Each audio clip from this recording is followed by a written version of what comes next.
Now, they are known for their big eyes and for being famously sleepy.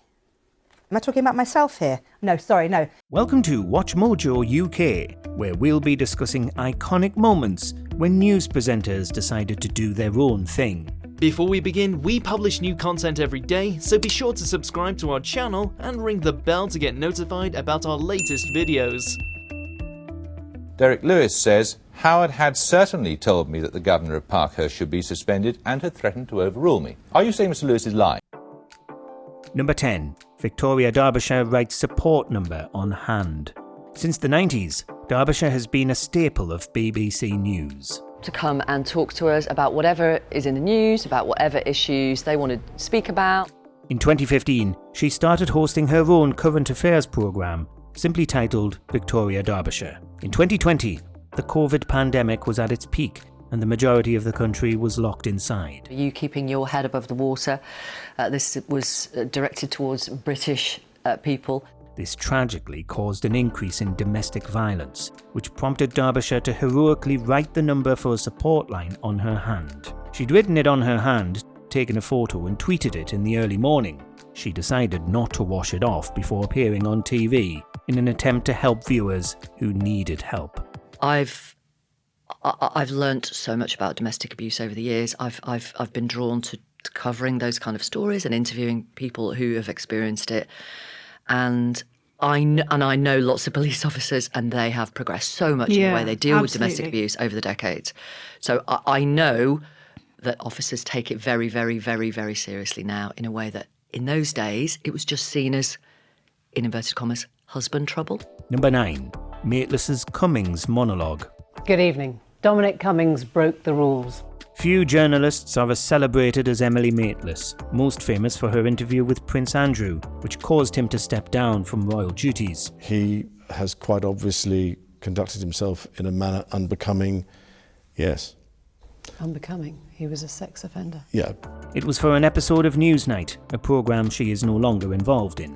In May 2020, she began an episode by criticising Tory advisor Dominic Cummings for breaking lockdown restrictions. The BBC has a strict policy about remaining impartial in politics, so even if all viewers agreed with her, it was still a violation of BBC rules. This outraged tons of people who thought Maitlis deserved to be rewarded for her brave criticism. He made those who struggle to keep to the rules feel like fools, and has allowed many more to assume they can now flout them. The Prime Minister knows all this, but despite the resignation of one minister, growing unease from his backbenchers, a dramatic early warning from the polls, and a deep national disquiet, Boris Johnson has chosen to ignore it. Tonight we consider what this blind loyalty tells us about the workings of Number 10. Number 8. Jon Sweeney leaves the BBC. In 2014, I challenged Vladimir Putin in Siberia about the shooting down of MH17. He lied to me, but I got to see him. His face, by the way, looked like a weasel. Now he looks like a hamster. For 17 years, Sweeney was a journalist for the BBC. He was best known as a regular host of Panorama and Newsnight. In his career, he covered a plethora of huge stories, like Putin's invasions, the ethics of Scientology, and North Korean living conditions. A big question of our time is, has there been interference by the Russian secret state into our great British democracy? Eventually, he left the Beeb in 2019 after he was recorded making offensive comments towards one of Tommy Robinson's friends. In his last appearance, he made a savage comment about Robinson. Sweeney was frequently critical of the BBC's neutrality, stating that he believed they were too timid to release multiple news stories. The idea that I should hold my tongue out of fear, that feels wrong to me. It's more important than ever, that I should have my say. I believe in democracy. I believe in free speech. Number 7. Peacock impression.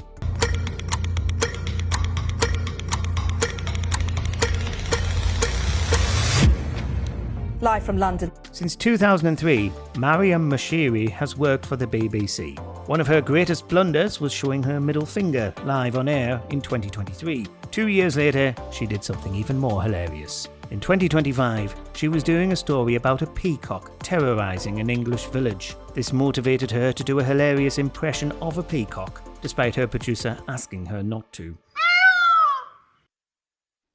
I've been told specifically from my producer not to do an impression of a peacock, so I'm going to do it anyway. There we go. She often gets up to antics like this, impersonating seagulls in the past, making her a bit of an online celebrity. We have to commend the BBC for keeping her on air, as it's great to allow a presenter to show their sense of humour. Any horses? Only here in front of you. I'm not even going to do you're the more horse glamorous noise, than that. You're more glamorous than that. I'm going to trot away now. Stop it. Number 6. Ignoring the teleprompter. Good afternoon. Pro-democracy protesters are back on the streets of Hong Kong amid heightened tensions with police. Martine Croxall is currently one of the primary presenters of BBC News. In 2025, she ended up becoming J.K. Rowling's favourite presenter. This was because she was meant to read pregnant people from the autocue, but instead said pregnant women. Malcolm Mystery, who was involved in the research, says that the aged pregnant people, women, and those with pre-existing health conditions need to take precautions. Croxall's expression appeared slightly irritated at the gender-neutral language. Given the BBC's insistence on neutrality, it's surprising that she wasn't told off for this, especially when you compare it to how Maitlis was treated for criticising Dominic Cummings, who broke his own rules. Many complained about the incident, but the BBC responded, saying they felt it was in line with their guidelines. Well, this is all very exciting, isn't it? Hello and welcome to our look ahead to what the papers will be bringing us tomorrow. Am I allowed to be this gleeful? Well, I am. Number 5. Jordan Peterson and Cathy Newman. Since 2006, Cathy Newman has worked for Channel 4 News. She's been a presenter since 2011, which eventually got her in contact with Jordan Peterson in 2018. So if you want domination... to dominate. For those unaware, he's a highly controversial Canadian psychologist and author. They discuss topics like the gender pay gap, with Newman frequently going off script. She describes herself as a women's rights advocate, so things got increasingly heated when she brought up her views on these topics. I think I take issue with the idea of the typical woman, because, you know, all women are different. The clash ended up going viral, which has caused Newman to be a primary target for Peterson's fans. This included brutal threats, causing Channel 4 to seek security advice. But, you know, the meme's getting a bit tedious now, in my view. Number 4. Andrew Neil leaving the mainstream. In passing it over, Conservative Central Office, and passing it over to the Telegraph, you forgot to take out the megadata tag, which shows it was prepared by Conservative Central Office. And you just handed it over. It's a piece of Tory propaganda. Neil was a staple of BBC News for 25 years, going viral globally in 2019 when he interviewed Ben Shapiro, who got so mad he stormed out. In 2020, he opted to retire from mainstream news entirely. Neil stated he wanted to reduce his commitments, so he began a career as chairman of GB News instead. This didn't last long. After making 8 episodes of a self-titled series, he went on indefinite hiatus. I would like to point out to you, Lucy Powell, that this morning, all you have told us in terms of deficit reduction is that you would have one tax rise which could bring in nothing, and so far, spending cuts that barely come to $1 billion.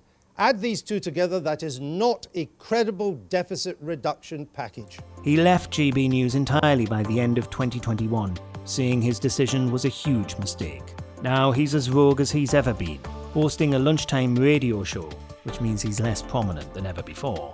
It must be relaxing after such a lengthy career, though. Thank you for your time and for showing that anger is not part of American political discourse. Number 3, Paxman's Michael Howard interview. I'm going to be frightfully rude, but yes, you can. I'm sorry.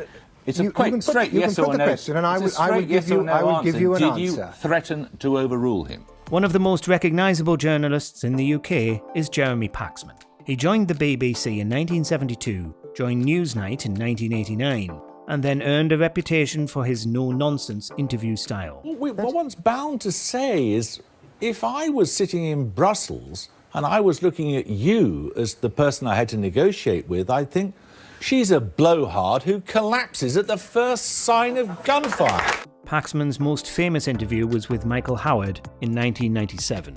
At the time, he had just lost his position as the Home Secretary. Paxman famously asked him the same question 12 times in a row. Turned out he was simply trying to extend the interview, as the following segment wasn't ready yet. Still, it's gone down as one of the most aggressive interviews in history. With respect, you haven't answered the question whether you threatened to overrule him. Number 2. Jon Snow and white people.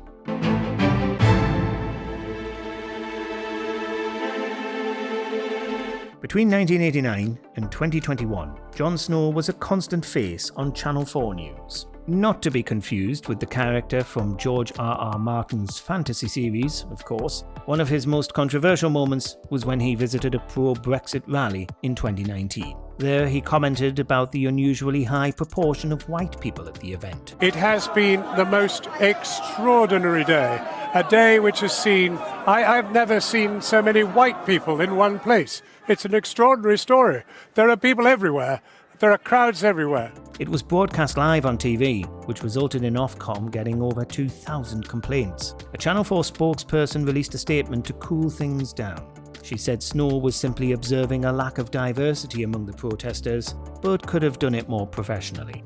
Are you proud of a country that manages to see the deaths of 13,338 people from gunshot wounds from guns fired by civilians in your country in 1 year? Number 1. Trying to shut down Tony Benn. And if you're telling me that no aid can go to people dying there in case it goes to a school run by Hamas, I mean, it just doesn't make sense. Ideally, the BBC shouldn't ever censor a humanitarian crisis. Well, in 2009, one reporter sought to do just that, when Tony Benn was discussing the Gaza situation. For those unaware, Benn was one of Labour's most praised figures, who was prominent until dying in 2014. Benn simply wanted to calmly urge viewers to support the Gaza appeal. People will die because of the BBC decision. Let me be clear about that. And I started my life 60 years ago as a BBC producer. I love the BBC. I support it. But it is capitulated to Israeli pressure. That's the truth, I have to tell you. The reporter bizarrely insists on trying to shut him down, as if humanitarianism had become a taboo for the BBC. Rather than remaining a neutral presenter, the host becomes an institutional enforcer, shutting down a guest's attempts to aid a war zone. Here we see a journalist abandoning integrity not by speaking out, but by trying to censor a guest acting purely on conscience. We, the people of the United Nations, determined to save future generations, succeeding generations, from the scourge of war, which twice in our lifetime has caused untold suffering to mankind. That was the pledge of that generation to this generation, and it would be the greatest betrayal of all if we voted to abandon the Charter and take unilateral action and pretend we were doing it in the name of the international community, and I shall vote against the motion. Were there any especially wild moments we forgot to mention? Let us know in the comments. I'm on the side of the Ukrainians because, frankly, their jokes are better, but also because they and us share the same values, while Putin is locked into the mindset of a 1970s Soviet secret police.